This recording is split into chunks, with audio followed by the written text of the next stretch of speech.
السلام السلام السلام یا نبی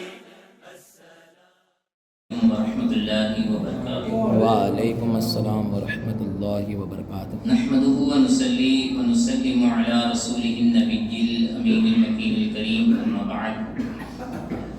فاعوذ باللہ من الشیطان الرجیم، بسم اللہ الرحمن الرحیم۔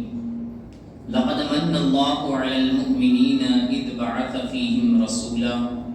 صدق اللہ مولانا العظیم وبلغنا رسولہ النبی الامین المکین الکریم، ونحن على ذلك لمن الشاہدین والشاکرین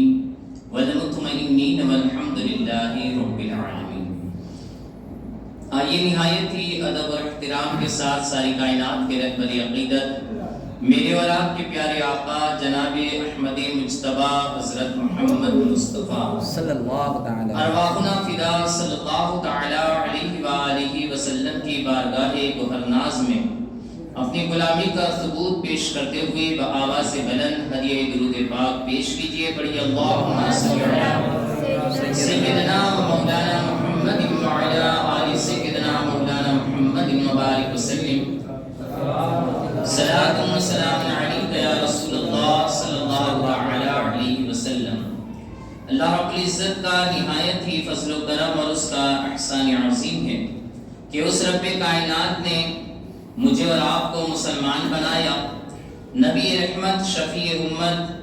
آقا دو جہاں حضور رحمت للعالمین صلی اللہ تعالی علیہ وآلہ وسلم کی امت میں پیدا فرمایا، الحمدللہ، اور مزید اس کا احسان عظیم کہ اس نے ہمیں اہل سنت والجماعت میں رکھا۔ الحمدللہ، اللہ رب العزت ہمیں اہل سنت والجماعت کے معمولات کے مطابق زندگی گزارنے والا بنائے، آمین آمین، اور انہی معمولات پر عمل کرتے ہوئے ہمیں ایمان کے ساتھ خاتمہ بالخیر عطا فرمائے، آمین آمین۔ آئیے مشہور نعت اور کلام اعلیٰ حضرت سیدنا امام احمد رضا خاں فاضل بریلوی رضی اللہ تعالیٰ عنہ کے لکھے ہوئے کلام کو تضمین کے ساتھ کچھ گنگناتے ہوئے چلے۔ آپ لوگ بھی ہو سکے تو میرے ساتھ مل کر پڑھنے کی کوشش کریں۔ میلاد کا ماحول ہے اور واقعی میں نبی پاک صلی اللہ تعالیٰ علیہ وآلہ وسلم کے میلاد کی جو مجلسیں ہوتی ہیں اس سے دلوں کو نور نصیب ہوتا ہے، سبحان اللہ، ایمان کو تازگی نصیب ہوتی ہے اور آنکھوں کو ٹھنڈک نصیب ہوتی ہے۔ سبحان اللہ، اور آقا رحمت صلی اللہ تعالیٰ علیہ وسلم کا فرمان ہے کہ جب کچھ لوگ اللہ کا ذکر کرنے کے لیے جمع ہوتے ہیں اور وہاں پر اللہ کا ذکر کرتے ہیں تو اللہ رب العزت انہیں رحمت سے ڈھانپ لیتا ہے، سبحان اللہ، فرشتوں کو بھیجتا ہے جو ان کے ساتھ مصافحہ کرتے ہیں، سبحان اللہ، اور ہم تو پھر کسی عام ذکر کی طرف نہیں مائل ہوئے بلکہ اللہ کے محبوب اور وہ نبی رحمت صلی اللہ تعالیٰ علیہ وآلہ وسلم جن کے ذکر کو رب کائنات نے خود بلند و بالا فرمایا، رفعنا لک ذکرک، اے محبوب ہم نے آپ کے ذکر کو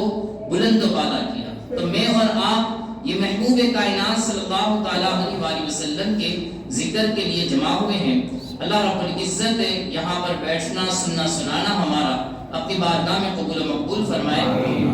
پڑھیے درود پاک، اللہم صلی علی سیدنا و مولانا محمد وعلی آل سیدنا مولانا محمد مبارک وسلم۔ صلاۃ و سلام علیک یا رسول اللہ صلی اللہ تعالی علیہ وسلم۔ تم ہی فرش سے عرش پر جانے والے، تم ہی نعمتیں رب سے دلوانے والے، تیرے آگے سب ہاتھ پھیلانے والے، تیرے آگے سب ہاتھ پھیلانے والے، چمک تجھ سے پاتے ہیں سب پانے والے، چمک تجھ سے پاتے ہیں سب پانے والے، میرا دل بھی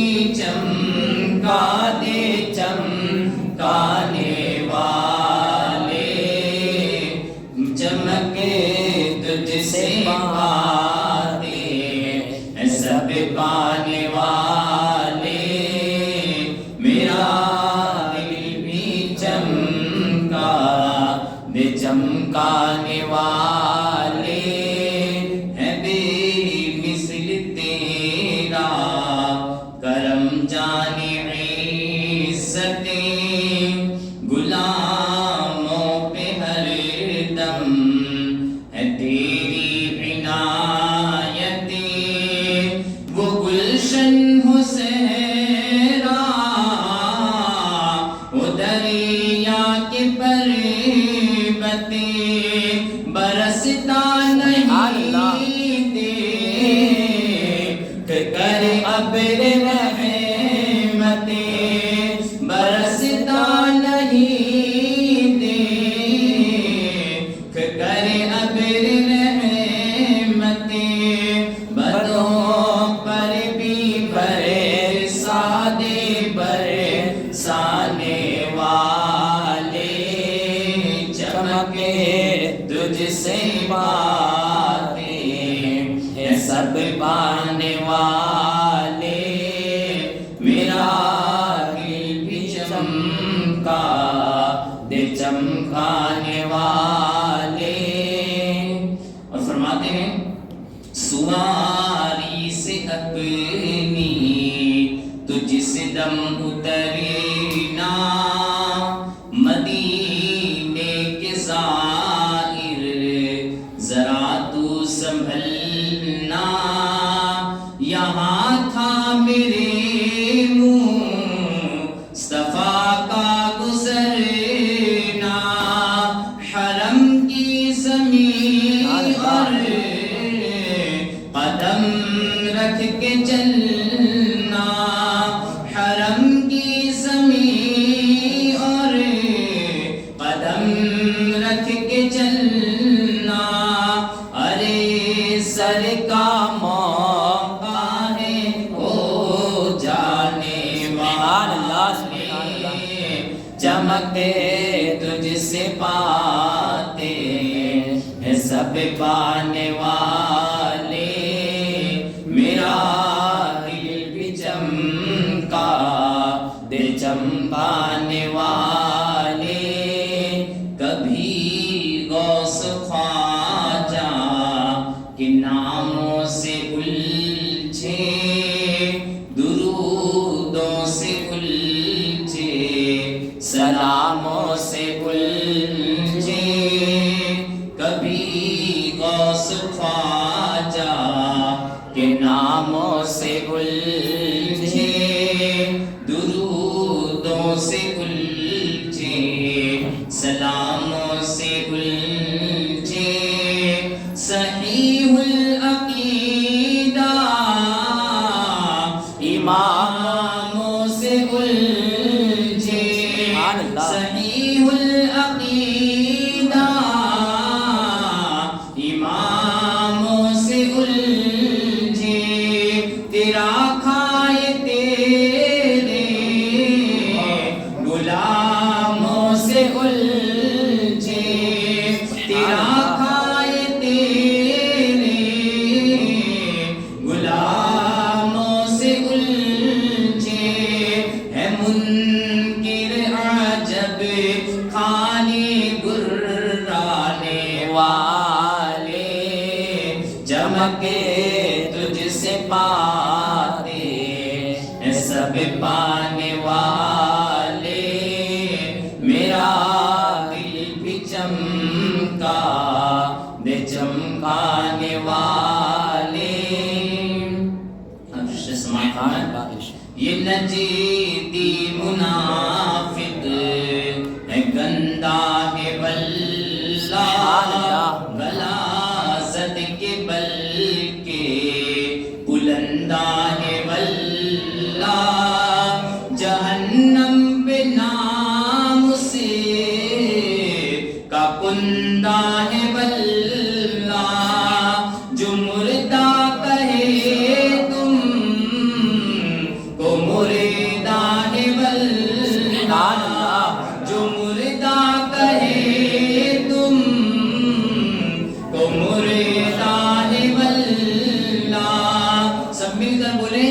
زندہ ہے واللہ، تو زندہ ہے واللہ، تو زندہ ہے واللہ، تو زندہ ہے واللہ، میرے چشم عالم سے چھوئے جانے والے چمکے تجھ سے پاتے ہیں سب پانے والے، میرا دل بھی چمکا دے چمکانے والے، غلام نبی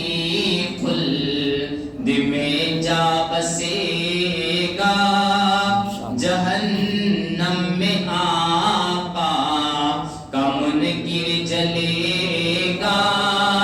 جو سنی ہے وہ تو ہمیشہ کہے گا، جو سنی ہے وہ تو ہمیشہ کہے گا، رہے گا یوں ہی ان کا چرچا رہے گا، رہے گا یوں ہی ان کا چرچا رہے گا، بڑے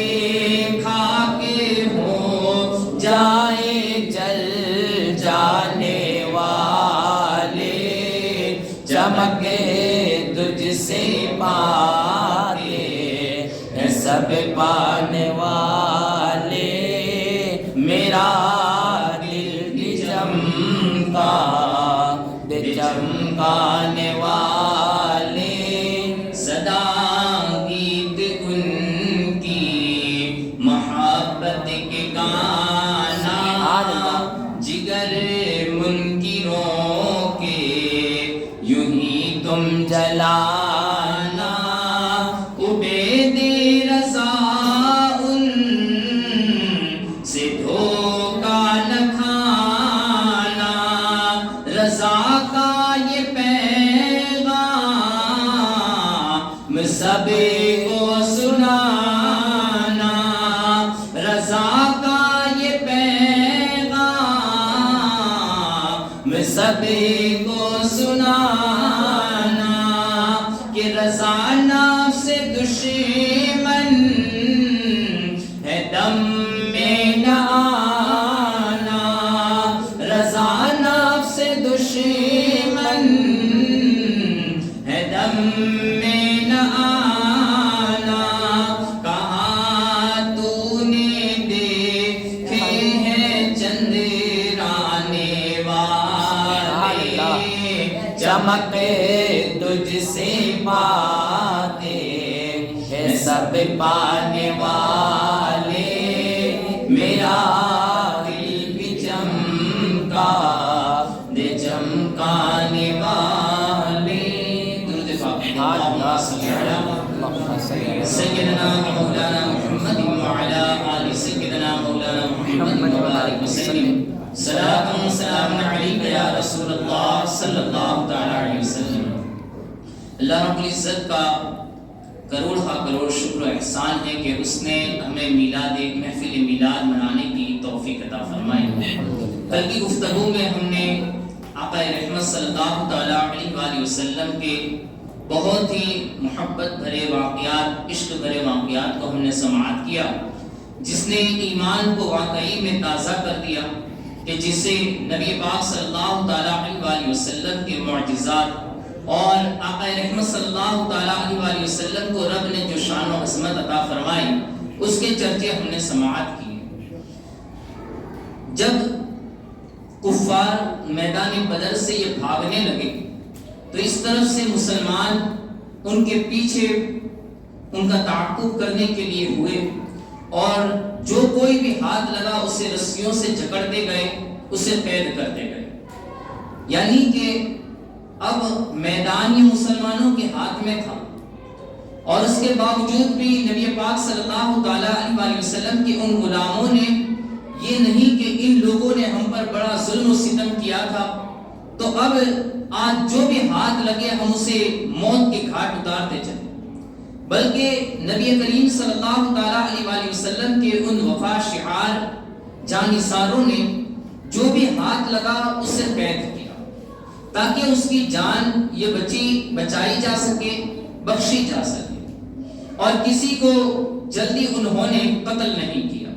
جو میدان میں جنگ کے دوران قتل ہوئے وہی لوگ جن کی تعداد 70 بتائی جاتی ہے کہ 70 لوگ میدان بدر میں قتل ہوئے، اور جنہیں مسلمانوں نے قید کیا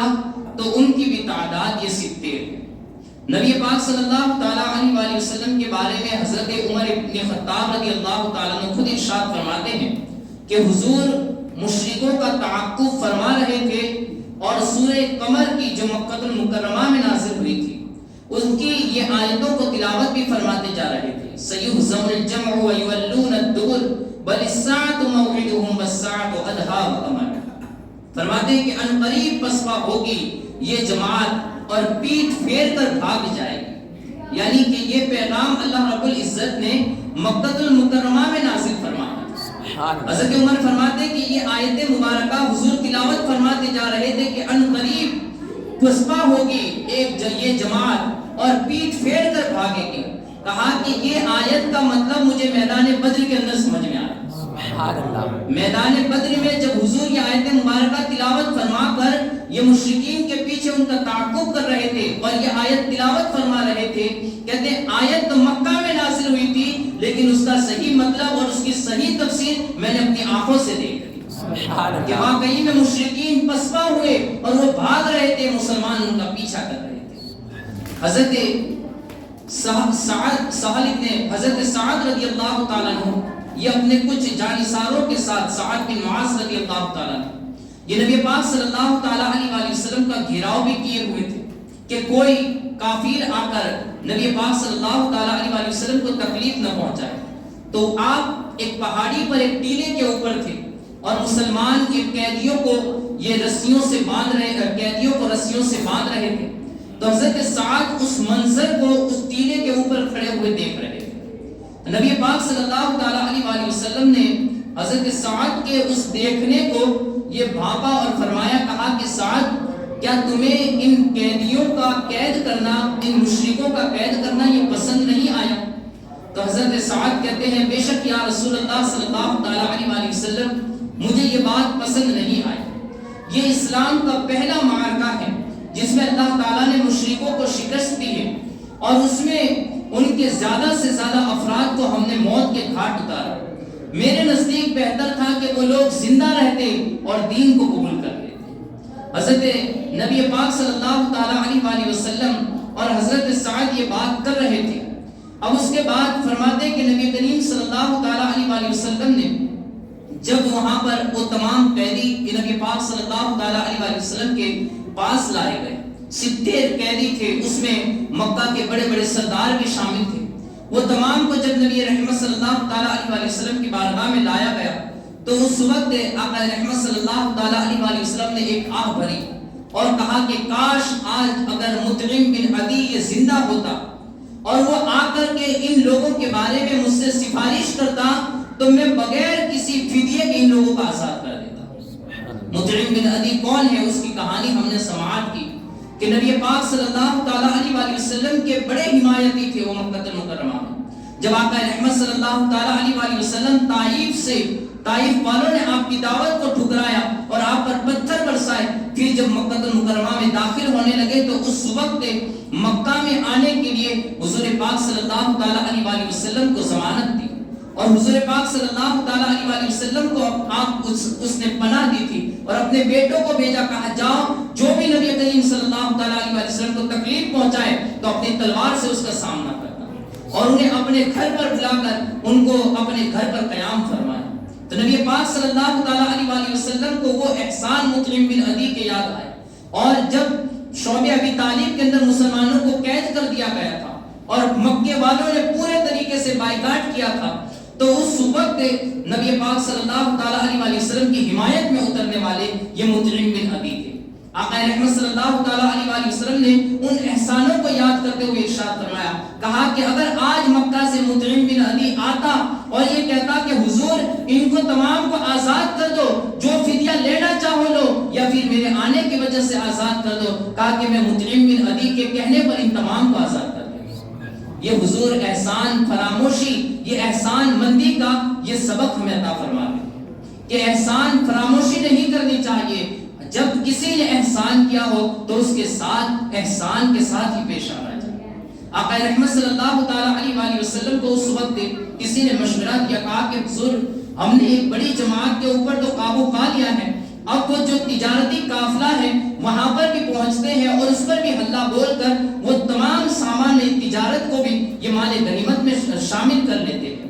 حضرت نبی پاک صلی اللہ تعالیٰ علیہ وآلہ وسلم کو جب کسی نے یہ بات کہی تو اس وقت حضرت عباس رضی اللہ تعالیٰ جو ابھی تک ایمان نہیں آپ نے ظاہر نہیں فرمایا تھا، تو یہ حضرت عباس یہ بھی قیدیوں کے اندر شامل تھے، کفار کی جانب سے لڑنے کے لیے آئے ہوئے تھے اور قیدی بنے تھے۔ تو اس حضرت عباس رضی اللہ تعالیٰ عنہ نے کہا کہ حضور آپ کے لیے یہ روا نہیں، کیونکہ اللہ رب العزت نبی پاک صلی اللہ تعالیٰ علیہ وسلم نے فرمایا، کہا کہ عباس یہ کیوں روا نہیں ہے میرے لیے؟ تو کہا کہ اس لیے کہ اللہ رب العزت نے آپ سے دو چیزوں کا وعدہ فرمایا تھا،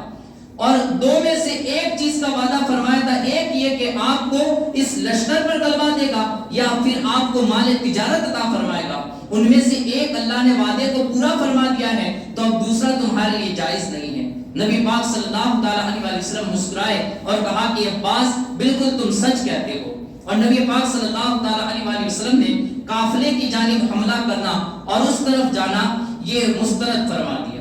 اب اس کے بعد نبی پاک صلی اللہ تعالیٰ علیہ وسلم نے چونکہ میدان بدر شروع ہونے سے پہلے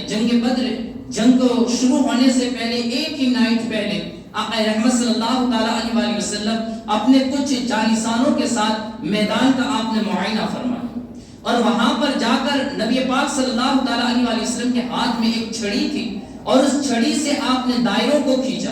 اور فرما دیا ایک رات پہلے، فرمایا ھذا مسرع فلان غدن انشاءاللہ، کہا کہ یہ دائرہ جو ہے یہ فلاں کے مرنے کی جگہ ہے اور اس جگہ فلاں کافر مارا جائے گا۔ حضرت عمر بن خطاب رضی اللہ تعالیٰ عنہ کہتے ہیں کہ دوسرے دن جب جنگ ختم ہو گئی، ہم نے وہاں پر میدان کا معائنہ کیا تو ٹھیک نبی کریم صلی اللہ تعالیٰ علیہ وسلم نے جس کافر کے جہاں مرنے کی جگہ بتائی تھی، ہم نے اس کافر کو اسی دائرے کے اندر مرا ہوا پایا۔ سبحان اللہ، ہم نے اس کافر کو اسی دائرے کے اندر مرا ہوا پایا۔ یہ میرے آقا رحمت صلی اللہ تعالیٰ علیہ وسلم کی غیب دانی ہے جو ہمارے ایمان کو تازہ کرتی ہے۔ فرماتے ہیں کہ اس وقت نبی پاک صلی اللہ تعالیٰ علیہ وسلم وہ حضرت عمر بن خطاب رضی اللہ تعالیٰ عنہ فرماتے والذی بعثہ بالحق ما اخطأ الحدود التي حدها رسول اللہ صلی اللہ تعالیٰ علیہ وسلم۔ حضرت عمر فرماتے ہیں مجھے اس ذات کی قسم جس نے ہمارے نبی کو حق کے ساتھ مبعوث فرمایا، وہ کافر اس لکیر سے ذرہ برابر بھی باہر نہیں نکلا ہوا تھا۔ یعنی جو لکیر کھینچی گئی تھی وہ کس اندازے سے اور کس علم سے کھینچی گئی تھی کہ اس لکیر سے کوئی کافر کا ہاتھ بھی باہر نہیں۔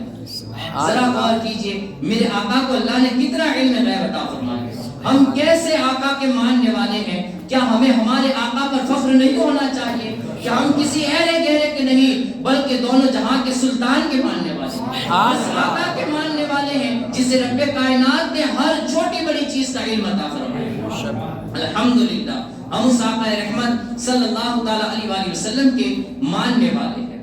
اب نبی پاک صلی اللہ تعالیٰ علیہ وسلم نے پھر بھی وہاں پر جن کافروں نے آقا رحمت صلی اللہ تعالیٰ علیہ وسلم پر بڑے ظلم و ستم ڈھائے تھے، 13 سال کا وہ لمبا عرصہ جہاں پر آقا رحمت صلی اللہ تعالیٰ علیہ وسلم کا ایک ایک دن بلکہ دین کی ایک ایک ساعت میں آپ کا سانس لینا تک مشکل کر دیا تھا، وہ نبی رحمت صلی اللہ تعالیٰ علیہ وسلم آج جب ان کافروں کو تہدید کر دیا گیا، ان کے لوگ بھی بھاگ گئے، اب وہاں پر صرف میدان کارزار میں اگر کسی کی حکومت ہے تو یہ نبی پاک صلی اللہ تعالیٰ علیہ وسلم کی ہے۔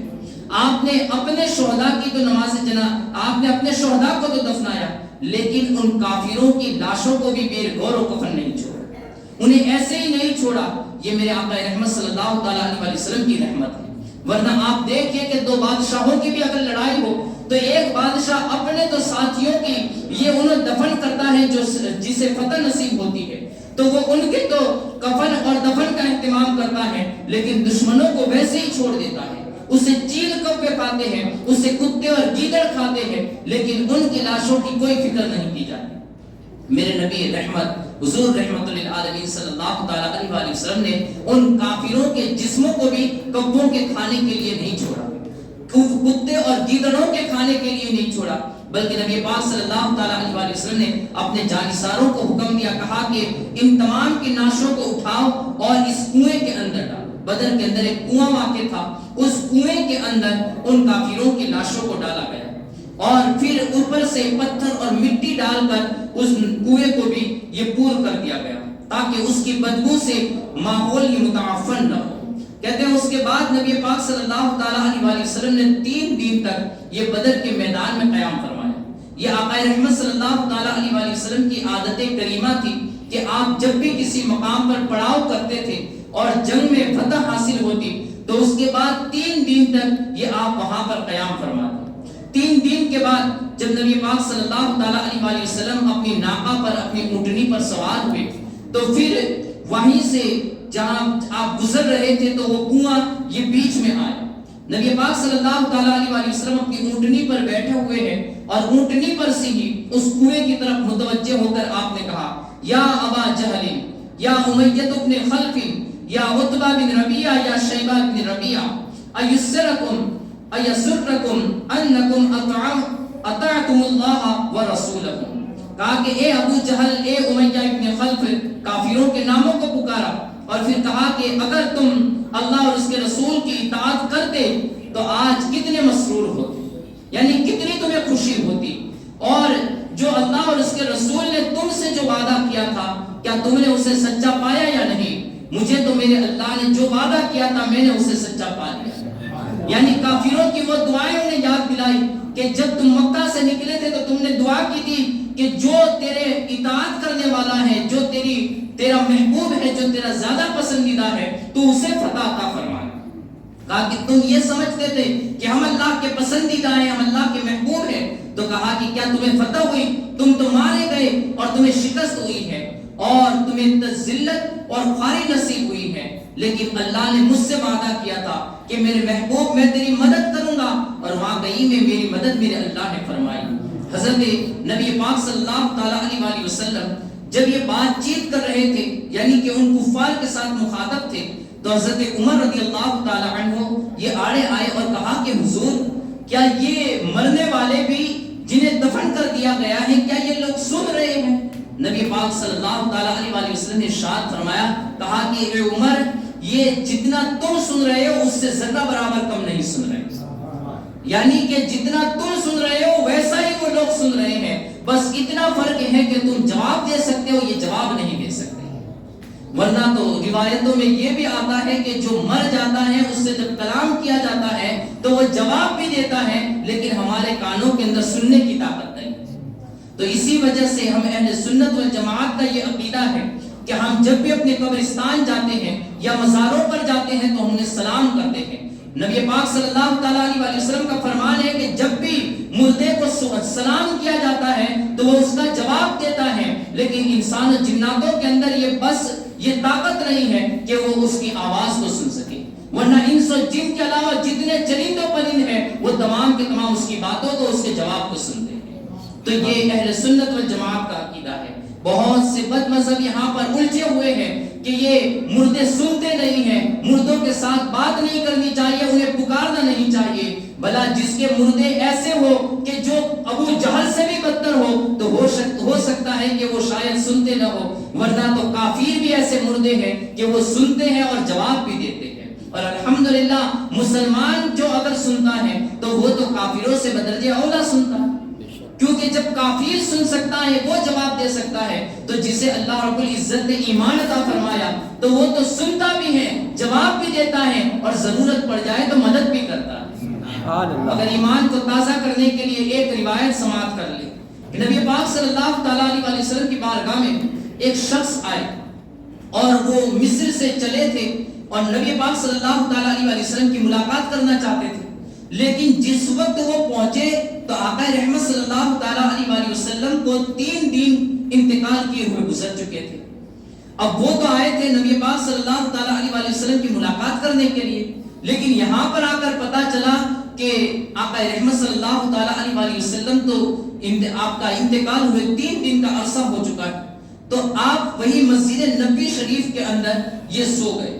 اب 3 دن وہاں پر بے یار و مددگار غریب الوطنی تھی، کوئی آپ کا مہمان نوازی کرنے والا بھی نہیں تھا، کس کے گھر جائے، خوددار انسان تھے کہ کسی کے پاس مانگے۔ تو کہتے ہیں کہ ایک دن بھوک سے نڈھال ہو گئے، تو پھر آقا رحمت صلی اللہ تعالیٰ علیہ وسلم کی بارگاہی میں پہنچے، کہا کہ حضور میں آپ کے یہاں پر آپ کے دربار میں آیا ہوں، اور میرا ارادہ تو یہ تھا کہ میں آپ سے ملاقات کرتا اور آپ کی خدمت کرتا، لیکن آپ کا انتقال ہو چکا ہے، لیکن یا رسول اللہ صلی اللہ تعالیٰ علیہ وسلم میں آج آپ کا مہمان بن کے مدینے میں رہوں گا۔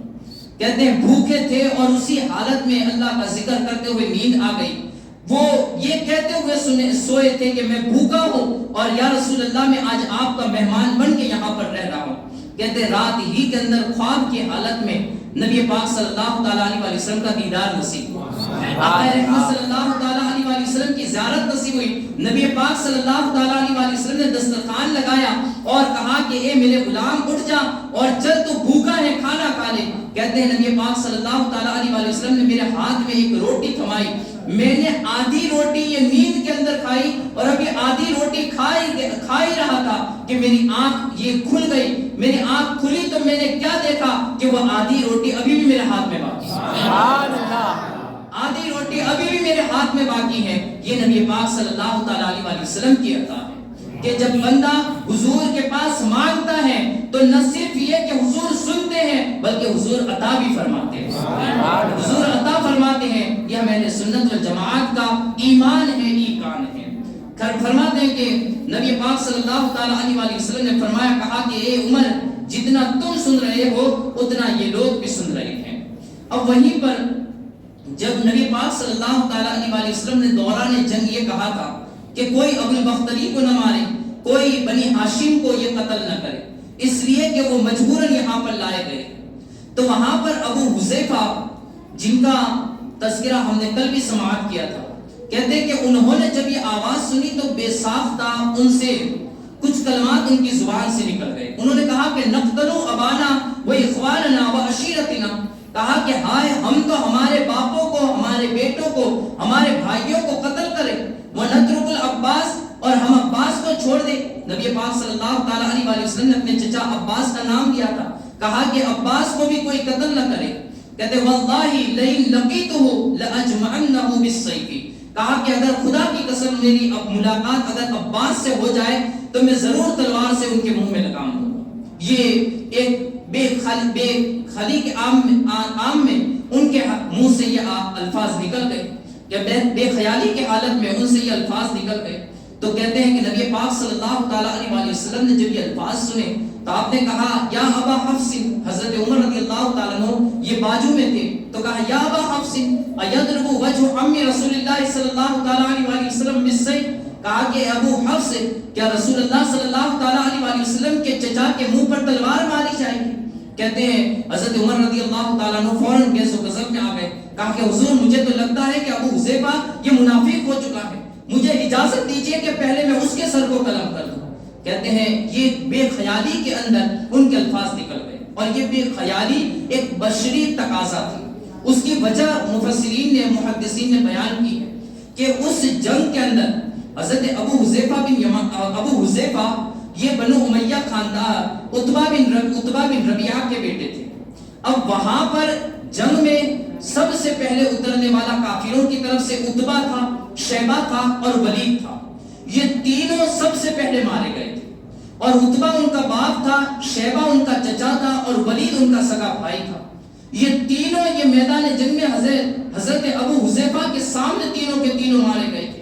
تو اب وہاں پر ان سے بشری تقاضا اور یہ ایمانی ایک چیز بھی ہوتی ہے کہ انسان کا باپ بھی اس کی نظروں کے سامنے مار دیا گیا ہو، اور پھر اس کا چچا بھی، اس کا بھائی بھی اس کی نظروں کے سامنے مار دیا گیا ہو۔ تو کہتے ہیں کہ حضرت ابو حذیفہ اس حالت کے اندر چونکہ ایک اضطرابی کی حالت تھی، فرمایا جاتا ہے کہ جب عتبہ کو یہ گھسیٹ کر کنویں میں ڈالا جا رہا تھا تو حضرت ابو حذیفہ یہ اس حالت کو دیکھ رہے تھے. نبی پاک صلی اللہ تعالی علیہ وسلم نے جب ان کی حالت دیکھی تو کہا کہ یا ابا حذیفہ لعلک قد اخللت من شان ابیک شیء، کہا کہ کیا تمہارے باپ کی یہ حالت دیکھ کر تمہارے دل میں کچھ خیال پیدا تو نہیں ہوا ہے؟ حضرت ابو حذیفہ کہتے ہیں نہیں حضور، یہ دیکھیے غیرت ایمان ایسا ان کے اندر مضبوط تھا، چونکہ اس پورے خاندان کے اندر تمام لوگ اسلام کے دشمن تھے، لیکن حضرت ابو حذیفہ یہ اولین، جیسے نبی پاک صلی اللہ تعالی علیہ وسلم نے اعلان نبوت فرمایا تھا، ابھی دار ارقم سے تبلیغ دین کی اشاعت بھی نہیں ہوئی تھی اور اس سے پہلے ابو حذیفہ ایمان کے دامن میں آ چکے تھے. نبی پاک صلی اللہ تعالی علیہ وسلم کے دین کو قبول کر لیا تھا، حبشہ کی طرف بھی ہجرت فرمائی اور پھر مدینہ کی طرف دوسری مرتبہ ہجرت فرمائی. ایمان بڑا پختہ تھا، لیکن بشری تقاضا یہ تھا کہ یہ الفاظ بے خیالی کے عالم میں نکل گئے. لیکن پھر اس کے بعد ایک ایسا افسوس ہوا کہ زندگی بھر اس حالت میں رہے کہ کہتے ہیں کہ میں ہمیشہ اس بات سے ڈرتا ہوں کہ کہیں میرے ان الفاظوں کی وجہ سے جس سے نبی پاک صلی اللہ تعالی علیہ وسلم کو تکلیف ہوئی، ان الفاظوں کی وجہ سے موت کے وقت کہیں میرا ایمان چھین نہ لیا جائے اور میں کہیں کفر کی حالت میں نہ مروں. کہتے ہیں کہ میں اللہ سے امید کرتا ہوں کہ اللہ رب العزت مجھے شہادت کی اگر موت عطا فرمائے تو میں سمجھتا ہوں کہ میرا خاتمہ ایمان پر ہوگا اور میری بخشش ہو جائے گی. کہتے ہیں ہمیشہ اس بات کو یاد کر کر کے زندگی بھر روتے رہے جب تک زندہ رہے، یہاں تک کہ جب مسلمۃ الکذاب کے لیے نکلے تو اس وقت وہاں پر اس جنگ کے اندر حضرت ابو حذیفہ کی یہ شہادت واقع ہوئی. اللہ رب العزت نے ان کی دعا کو قبول فرمائی اور ان کو اس بات کا یہ ہمیشہ حسرت رہی. تو غیرت ایمانی اور ساتھ ہی ساتھ یہ بشری تقاضا تھا کہ یہ چیز پیدا ہوئی، لیکن اس کے باوجود بھی حضرت ابو حذیفہ کے ایمان میں ذرہ برابر بھی تسلسل نہیں آیا. جبکہ ان کے والد کو قتل کر دیا گیا تھا، ان کے چچا ان کے سگے بھائی کو قتل کیا تھا. اگر آج کا ماحول ہو یہاں پر تو ایک حلال و حرام کی جو بات ہوتی ہے اس میں بھی بھائی اپنے تیور بدل لیتے ہیں. بیٹے کا معاملہ ہو تو باپ دین سے دور ہو جاتا ہے اور وہ رسول پاک صلی اللہ تعالی علیہ وسلم کے دین کے خلاف باتیں کرنے لگتا ہے. اگر ہمارے ماحول کا ہم اگر محاسبہ کریں، وہاں سچائی کی حقانیت کی کوئی پہچان نہیں ہے، بس یہاں پر ایک رشتہ داری دیکھی جاتی ہے. ذرا قربان جائیے صحابہ کرام کی ذاتوں پر کہ انہوں نے صرف اور صرف دیکھا تو رسول پاک صلی اللہ تعالی علیہ وسلم کی اطاعت کو دیکھا، سچائی، دین کی حقانیت کو دیکھا، اور اس کے مقابل میں اگر ان کے باپ بھی آئے، ان کے بھائی بھی آئے، ان کے خاندان کے لوگ بھی آئے، انہوں نے کوئی پرواہ نہیں. بلکہ ہم حضرت مصعب کی آخر بات کو سنیں گے کہ ان کا بھائی عمر یہ وہاں پر قیدی بنا کر لایا گیا تو جب ایک انصاری انہیں رسی سے باندھ رہا تھا تو اس وقت حضرت مصعب بن عمیر رضی اللہ تعالیٰ عنہ کا وہاں سے گزر ہوا تو انہوں نے کہا کہ اے میرے بھائی، تو اس کو جب باندھے تو ذرا کش باندھنا اور اس کو اپنے پاس رکھنا، اس لیے کہ اس کی والدہ یہ بڑی مالدار ہے اور اس سے تجھے بڑا فدیہ یہ نصیب ہوگا. تو وہ بھائی کہنے لگا، کہا کہ اے مصعب، تمہیں میری مدد کرنی چاہیے، اس کے بجائے تم میری یہ بات کہتے ہو. کہا کہ نہیں، دور اخی دون اخی کا، کہا کہ یہ میرا بھائی ہے، تو میرا بھائی نہیں ہے. ذرا غور کیجئے کہ کتنا صحابہ کرام کے دلوں کے اندر ایمان پختہ ہو چکا تھا. ان کا رشتہ یہی تھا کہ بس ایمان ہے تو رشتہ ہے، ایمان نہیں ہے تو کوئی رشتہ نہیں. ان کے دلوں کی چاہت یہ بن چکی تھی. تو یہ صحابہ کرام کے یہ ان کا ایمان تھا. حضرت عمر بن خطاب رضی اللہ تعالیٰ عنہ فرماتے ہیں کہ یہ پہلا دن تھا جب میرے محسن، میرے کرم فرما آقا نے مجھے ابو حفص کی کنیت سے یاد فرمایا تھا اور فرمایا تھا چونکہ بے خیالی وہاں غیظ و غضب کی حالت تھی تو فرمایا یا ابا حفص. اور پھر حضرت عمر بن خطاب رضی اللہ تعالیٰ عنہ کو آج تک بھی خطبوں کے اندر بھی یاد کیا جاتا ہے تو ابو حفص عمر بن خطاب کہا جاتا ہے. حالانکہ آپ کے کسی بیٹے کا نام حفص نہیں تھا، لیکن نبی پاک صلی اللہ تعالیٰ علیہ وسلم نے آپ کو ابا حفص کہا تو یہ اس بات پر حضرت عمر بن خطاب رضی اللہ تعالیٰ عنہ یہ ہمیشہ فخر کرتے رہے. کہتے ہیں اس کے بعد نبی پاک صلی اللہ تعالیٰ علیہ وسلم ان کو لے کر اور قیدیوں کے ساتھ یہ مدینہ طیبہ کی جانب بڑھنے لگے. اب اس طرف مکہ کا یہ جو قافلہ بڑے دنوں سے نکلا ہوا تھا، اب وہ لوگ بڑے بے چین تھے کہ ہمارے لوگوں کا کیا حال ہوا. وہ لوگوں نے جنگ جیت لی، مسلمانوں کو مار دیا، یا پھر ان کا کیا معاملہ ہے؟ کہتے ہیں کہ وہ اسی حالت میں، بے چینی کی حالت میں تھے کہ ٹھیک اسی دن، یعنی یہ جمعۃ المبارکہ کا دن تھا، 17 رمضان المبارک، اس وقت جنگ بدر واقع ہوئی. تو نبی پاک صلی اللہ تعالیٰ علیہ وسلم 17 رمضان المبارک میں جب بدر کا واقعہ پیش آیا تو اس طرف اسی دن ہاتف غیبی سے ایک آواز آئی جس نے کہا کہ کیا ملت حنفیہ کے پیروکاروں نے بدر کے واقعے کو نہیں دیکھا کہ وہاں پر کیسا سانحہ واقع ہوا کہ جس سے کیسر و کسرا کے محلات بھی لرز اٹھے. اب جب وہاں پر یہ تمام ہاتف غیبی سے یہ اشعار سنے کہ جس کے اندر انہیں بدر کے واقعے کی خبر دی گئی تو وہ لوگ بڑی بے چین ہو گئے، بے سکونی کی حالت میں آ گئے. کہا کہ یہ کون ہے، یہ کیسی آواز ہے؟ کہتے ہیں اب اس کے بعد ان کا اضطراب اور بھی بڑھ گیا، اور پھر جب مکہ کے اندر اس لشکر میں سے جو پہلا پہنچنے والا شخص تھا وہ حیثمان بن ریاض تھا. کہتے ہیں جب وہ شخص وہاں پر پہنچا تو مکہ کے لوگ اس کے ارد گرد جمع ہو گئے اور کہا کہ ما وراءک، کہا اپنے پیچھے کیا چھوڑ آئے ہو اور تمہارے ہمارے لوگوں کا کیا ہوگا اور ان کے ساتھ کیا معاملہ ہوا؟ تو اس نے چیختے چلاتے ہوئے اپنے کپڑوں کو پھاڑتے ہوئے کہا کہ عتبہ، شیبہ، بسران ربیہ یہ مارے گئے، ابو الحکم بن ہشام یعنی کہ ابو جہل یہ بھی مارا گیا، اور ہمارے بڑے بڑے سرداروں کو یہ تہہ دیکھ کر دیا گیا. کہتے ہیں کہ لوگ اس کی باتوں سے اس قدر ہراساں ہوئے کہ اس کے اوپر یقین کرنا یہ ان کے لیے مشکل ہو گیا تھا، کیونکہ ابھی تک انہوں نے نہیں سنا تھا کہ ہمارے سرداروں کو بھی کسی نے قتل کیا ہو یا ہمارے اتنے بڑے شہسواروں کے اوپر کسی نے بری نظر کی ہو. یہ آج تک ان کے وہم و گمان میں یہ بات نہ تھی، اور وہاں پر ان کے بڑے بڑے سردار، یہ کئی بڑے بڑے سردار یہ تہہ دیکھ کر دیے گئے تھے، تو ان کو یہ بات ہضم کرنا یہ ان کے لیے مشکل تھا. تو کہتے ہیں کہ وہیں پر امیہ کا بیٹا صفوان بن امیہ یہ ہجر کے اندر بیٹھا ہوا تھا. اس نے کہا یہ پاگل ہو چکا ہے، اس سے پوچھو کہ صفوان بھی مارا گیا یا نہیں. تو کہتے ہیں کہ وہ اگر پاگل ہوگا تو وہ کہے گا کہ ہاں وہ بھی مارا گیا. تو اس سے پوچھا گیا، کہا کہ کیا صفوان بن امیہ کے بارے میں کیا معاملہ ہوا، کیا وہ بھی مارا گیا؟ کہا نہیں، میں نے اسے حجر میں بیٹھا ہوا دیکھا ہے. تم میری بات پر یقین نہیں کرتے ہو، لیکن جان لو کہ میں نے ان تمام لوگوں کی لاشوں کو اپنی آنکھوں سے دیکھ کر آیا ہوں. یعنی وہ تمام کے تمام لوگ مارے گئے ہیں. حضرت ابو رافع رضی اللہ تعالیٰ جو نبی پاک صلی اللہ تعالیٰ علیہ وسلم کے آزاد کردہ غلام تھے، وہ کہتے ہیں کہ میں حضرت ام الفضل بنت حارث رضی اللہ تعالیٰ عنہا کے ساتھ یہ ایک کمرے کے اندر جہاں زمزم کا ایک کمرہ تھا وہاں پر تیر بنایا کرتا تھا، اور وہیں پر ہم نے نبی پاک صلی اللہ تعالیٰ علیہ وسلم کے جیتنے کی اور کافروں کے ہارنے کی خبر کو سنی تو میں بڑا خوش ہوا کہ اللہ رب العزت نے ہمیں طاقت عطا فرمائی، اس لیے کہ ہمارا گھرانہ وہ تھا کہ جنہوں نے ابھی تک ایمان کو ظاہر نہیں کیا تھا، مسلمان ہو چکے تھے لیکن ایمان کو ظاہر نہیں کیا تھا. کہتے ہم لوگ وہیں پر بیٹھے ہوئے تھے کہ ابو لہب بھی آیا. ابو لہب آیا اور اس کے پیچھے سے ابو سفیان بن حارث، وہ شخص جو میدان جنگ کے اندر تھا، وہ وہاں پر پہنچا، اور ابو لہب نے اس سے کہا اے میرے بھتیجے، میرے قریب آ، مجھے بتا کہ بدر کے اندر کیا معاملہ ہوا اور کس طریقے سے تمہارے ساتھ جنگ ہوئی. کہتے ہیں کہ ابو لہب ایک طرف بیٹھا ہوا تھا اور میں اس کے پیچھے تھا. ام الفضل حضرت عباس رضی اللہ تعالیٰ عنہ کی زوجہ یہ وہاں سامنے بیٹھی ہوئی تھی، اور پھر ابو سفیان نے یہ اپنا حال بیان کیا. یہ ابو سفیان بن حرب نہیں ہے بلکہ ابو سفیان بن حارث ہے. اس نے کہا تم جنگ کی حالت کیا پوچھتے ہو؟ واللہ ما هو الا ان لقينا القوم فمنحنا هم اقطافنا يقتلوننا كيف شاءوا ويأسلوننا كيف شاءوا. کہا کہ تم جنگ کی حالت کیا پوچھتے ہو؟ خدا کی قسم ہم ایک ایسی قوم کے سامنے گئے کہ ہم نے جاتے ہی ان کے سامنے پہنچتے ہی اپنی گردنوں کو جھکا دیا اور پھر اپنا معاملہ ان کے سپرد کر دیا. اب ان میں سے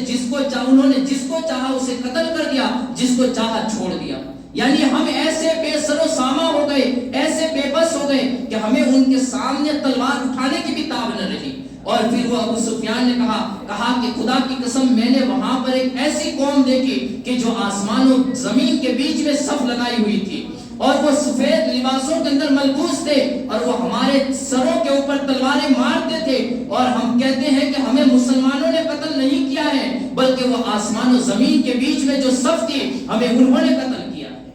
کہتے ہیں کہ جب یہ بات وہ اس میدان بدر کے وہ نقشے کو کھینچ رہا تھا، چونکہ اللہ رب العزت نے بدر کے میدان میں فرشتوں کی جماعت کو نازل فرمایا،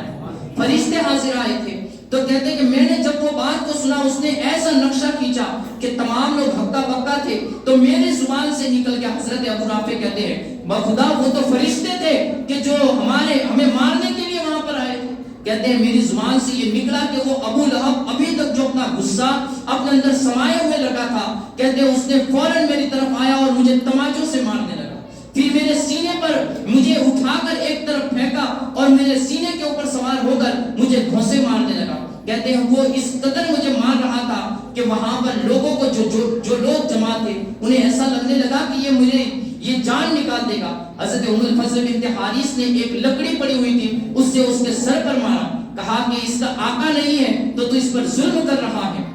کہتے ہیں ہم اسے بے سر و سامان نہیں جانے دیں گے. کہتے ہیں وہ ذلیل و رسوا ہو کر اس گھر سے نکل گئے. اب وہاں پر کفار مکہ کو جب یہ پتا چلا کہ ہمارے بڑے بڑے لوگ مارے گئے تو ان کے اوپر ایسا سوگوار ماحول طاری ہو گیا کہ ان کی جو عورتیں تھیں انہوں نے اپنے بالوں کو منڈا دیا، اپنے سروں کو منڈا دیا اور پھر اپنے کپڑوں کو پھاڑتی ہوئی وہ مکہ کی گلی کوچوں کے اندر ایک جلوس کی شکل میں نکل گئی اور وہ کوہرام مچا رہی تھی، رو رہی تھی، اپنے بالوں کو نوچ رہی تھی اور اپنے کپڑوں کو پھاڑ رہی تھی، اپنے منہ پر تماچے مار رہی تھی، سینہ کو بھی کر رہی تھی. اب اس قدر روئی کہ 1 مہینے تک مکہ کے اندر لوگ روتے رہے. اور جو ان کی سواریاں تھی، جن جانوروں کے اوپر وہ سوار ہو کر گئے تھے، ان جانوروں کی پونچھوں کو کاٹ دیا، یہاں تک کہ وہ جانور بھی تڑپ تڑپ کر مر گئے. انہیں 1 مہینے تک ہوش نہیں آیا، اس لیے کہ ان کے دل کے اوپر ایک ایسی ضرب اسلام نے لگائی تھی کہ وہ سوچ میں وہ اس حیرت کے اندر تھے کہ آج تک ہمارے اوپر ایسا ظلم ہے، ہمارے اوپر ایسی مصیبت طاری کرنے والا، ایسی مصیبت لانے والا کوئی دنیا میں آیا ہی نہیں تھا. یہ کیسی مصیبت ہمارے اوپر آ گئی. کہتے 1 مہینے تک وہ اسی سوچ میں، اسی حیرت کے اندر روتے رہے. 1 مہینے کے بعد انہیں خیال آیا، کہا کہ ہمارے رونے کی وجہ سے تو مسلمان خوش ہوں گے. تو پھر وہاں پر ابو سفیان نے یہ تاکید لگائی اور یہ قانون بنایا، کہا کہ آج سے کوئی بھی روئے گا نہیں اور اپنی یہ انتقام کی آگ کو اپنے دلوں کے اندر سما کر رکھو اور ہم ضرور ان سے انتقام لیں گے. کہتے ہیں اس کے بعد تمام لوگوں نے رونا بند کر دیا، یعنی رونے کے اوپر پابندی لگائی گئی. اور اس کے بعد رونے کی حالت ان کی ایسی تھی، ان کے اوپر جو مصیبت ٹوٹی تھی. کہتے ہیں کہ ظلم کسی کا بھی یہ کبھی لمبی دیر تک نہیں چلتا ہے. ان لوگوں نے 13 سال تک ظلم کیا، لیکن یہ مسلمانوں کی برداشت کی طاقت تھی کہ انہوں نے برداشت کیا، ورنہ ظالم کبھی ظلم برداشت نہیں کر سکتا. اسے رونے کے سوا، عاجزی کے سوا کوئی چارہ نہیں ہوتا ہے. کہتے ہیں اسود جس کے دونوں بیٹے یہ میدان بدر کے اندر مارے گئے تھے، وہ اسود کہتا ہے کہ جب رونے کی پابندی لگائی گئی تو وہ ایسا بوکھلا گیا تھا کہ وہ کسی سے بات نہیں کرتا تھا. وہ رونے کے موقع ڈھونڈتا تھا کہ کوئی ایسا معاملہ ہو کہ کوئی بچہ روتا ہو تو وہ اس کے ساتھ رونے لگتا تھا، تاکہ بدر میں اس کے بیٹوں کی یاد کے اندر جو رونا تھا، جو مرثیے پڑھنے تھے، وہ پڑھ سکے. کہتے ہیں رات کا ایک دن وقت تھا اور رات میں ایک عورت کے رونے کی آواز آئی تو وہ اس نے اپنے غلام کو بھیجا، کہا کہ جاؤ پوچھ کر آؤ کہ کیا مکہ والوں نے پھر سے اس قانون کو توڑ دیا اور رونے کی اجازت دے دی کہ بدر والوں کے اوپر رویا جائے. کہتے ہیں اس کا غلام دوڑا دوڑا اس گھر پر پہنچا جہاں پر وہ عورت کے رونے کی آواز آ رہی تھی. تو اس سے پتا چلا کہ وہ عورت کا ایک اونٹ تھا، وہ گم ہو گیا ہے جس کی وجہ سے وہ رو رہی ہے. تو اس نے آ کر بتایا، کہا نہیں، رونے کی اجازت نہیں دی گئی بلکہ وہ عورت کا اونٹ گم ہو گیا ہے جس کی وجہ سے وہ رو رہی ہے. تو اس نے ایک پورا مرثیہ لکھا، کہا کہ اس عورت کو کہو کہ اس کا ایک اونٹ گم ہو گیا ہے تو اس کے اوپر رو رہی ہے. اسے رونا تو بدر والوں کے اوپر چاہیے جہاں پر ہمارا خاندان لوٹ گیا، جہاں پر ہمارے تمام لوگ مارے گئے. تو کہتے ہیں ان کی حالت ایسی ہو گئی. یہی وہ اسود تھا کہ جو نبی پاک صلی اللہ علیہ وسلم کی بڑی گستاخیاں کیا کرتا تھا، بڑی تکلیفیں آپ کو پہنچایا کرتا تھا. تو نبی پاک صلی اللہ علیہ وسلم نے مکہ المکرمہ میں اس کے لیے یہ دعا فرمائی تھی کہ بے یومی اللہ بصرہ ویسکن ولدہ، کہا کہ اللہ تو اسے اندھا کر دے اور اسے اس کے بیٹوں کے اوپر رونا نصیب فرما. کہتے ہیں کہ اللہ رب العزت نے اس کی آنکھوں کی بینائی کو بھی چھین لیا اور اس کے بیٹوں کا رونا بھی اسے نصیب ہو گیا کہ وہ اس کے بیٹوں کے اوپر رونے کو ڈھونڈتا رہا اور وہ موقع تلاش کرتا رہا کہ کہیں رونے کی اجازت دی جائے تو میں روتا ہوا چلوں. اب اسی کے اندر ابھی یہ معاملے کو 1 ہفتہ نہیں گزرا تھا کہ ابو لہب جو میدان بدر کے اندر نہیں شامل ہوا تھا. تو یہ ابو لہب اپنے گھر پر موجود تھا لیکن اسے ایک پھنسی نکلی. یہ بھی اسلام کے دشمنوں کے اندر ایک سر فہرست دشمن تھا اور ایسا دشمن کہ اللہ رب العزت نے اس پر لعنت فرماتے ہوئے اپنے کلام مجید میں پوری ایک سورت مبارکہ کو نازل فرمایا تبت یدا ابی لہب وتب، کہ تباہ ہو جائے ابو لہب کے دونوں ہاتھ، اور وہ تباہ ہو ہی گیا. کہتے ہیں کہ اس کے ہاتھ کے اندر ایک پھنسی نکلی جسے عرب کے لوگ بڑی منحوس پھنسی شمار کرتے تھے. ایسی منحوس پھنسی کہ جب کسی کو نکل جاتی، اگر بیٹے کو نکل جاتی تو باپ اس کے قریب نہ جاتا، باپ کو نکل جاتی تو بیٹے اس کے قریب نہ جاتے، عورتیں اس کے قریب نہ جاتی، اور اسے بے یار و مددگار ایسے ہی چھوڑ دیا جاتا. کہتے وہی پھنسی جب ابو لہب کو نکلی تو اس کی عورت نے، اس کے بیٹوں نے، تمام لوگوں نے اس سے رشتہ توڑ دیا. تمام لوگ اس سے دور ہو گئے. اسے ایک کمرے کے اندر بند کر دیا گیا تاکہ اس کی بیماری یہ دوسروں کو نہ لگے. کہتے ہیں کہ اس پھنسی کی حالت میں 3 دن کے بعد وہ مر گیا، اور اس کو مرے ہوئے بھی 3 دن گزر گئے لیکن اس کے بیٹے اس کے قریب نہیں گئے. اس کے بیٹے اس کے پاس نہیں پہنچے، یہاں تک کہ اس کے بدن سے ایسی بدبوئیں نکلنے لگی کہ پھر محلے کے دوسرے گھر والوں کو وہاں پر رہنا مشکل ہو گیا. تو کہتے ہیں کہ لوگوں نے ایک دن ایک شخص نے اس کے بیٹوں کو آر دلائی، کہا بدبختو تم اپنے باپ کی فکر تو کرو کہ اس کو کم از کم دفنا تو دو، اس کی وجہ سے پورے محلے کا ماحول بگڑ رہا ہے. کہتے ہیں جب لوگوں نے اس کے بیٹوں کو آر دلائی تو اس وقت دیکھیے اللہ کی کیسی لعنت اور کیسا غضب ہوا. ظالم واقعی میں اللہ رب العزت نے کلام مجید میں ارشاد فرمایا وَلَا يَحْسَبَنَّ اللَّهَ غَافِلًا عَمَّا يَعْمَلُ الظَّالِمُونَ، کہ ظالم اللہ رب العزت کو یہ نہ سمجھے کہ اللہ اس کے کاموں سے غافل ہے، اور یہ گمان نہ کرے کہ اللہ رب العزت اس کے کاموں سے غافل ہے. وَسَيَعْلَمُ الَّذِينَ ظَلَمُوا أَيَّ مُنْقَلَبٍ يَنْقَلِبُونَ، ظالم ضرور ایک دن اپنے پاسے کو پلٹیں گے. یعنی وہی ظلم جو آج وہ کر رہے ہیں وہ ظلم ان کے اوپر بھی کیا جائے. وہاں پر اس نے مسلمانوں کو کتنی تکلیفیں پہنچائی، لیکن آج وہ بے یار و مددگار مرا ہوا ہے، اس کی اپنی اولاد بھی اس کے دفنانے کے لیے تیار نہیں ہے. بزرگان دین فرماتے ہیں کہ جب لوگوں نے اس کے بیٹوں کو آر دلائی تو اس کے بیٹے لکڑیاں لے کر آئے، اور وہ جس چارپائی کے اوپر تھا اس چارپائی کو ہاتھ بھی نہیں لگایا بلکہ لکڑیوں سے اس چارپائی کو اوندا کیا اور ایک دیوار کے نزدیک لے جا کر اسے گرا دیا. اور وہ دیوار کی آڑ میں وہ دیوار کے پیچھے سے پتھر پھینکنے لگے اور پتھر پھینک پھینک کر صرف اسے ڈھانپ دیا، اور پھر اس گھر کے اندر انہوں نے رہنا تک بھی چھوڑ دیا. یعنی اس طریقے سے اللہ رب العزت نے ابو لہب کے اوپر لعنت فرمائی اور اس کے اوپر غضب نازل ہوا. یہ ہے اس ظالم کا انجام جو بدر کے اندر تو بچ گیا لیکن یہاں پر وہ ایک ذلت کی موت مارا گیا. اور اللہ رب العزت نے تبت یدا ابی لہب کے اندر اس پر لعنت بھی فرمائی. حضرت ماں عائشہ صدیقہ رضی اللہ تعالی عنہ کے بارے میں بتایا جاتا ہے کہ جب بھی حضرت ماں عائشہ صدیقہ رضی اللہ تعالی عنہ مکہ المکرمہ جاتی اور اس جگہ سے گزرتی تو اپنے منہ کو پھیر لیتی، کہا کہ یہ وہ جگہ ہے جہاں پر اللہ کی لعنت اتری ہوئی ہے.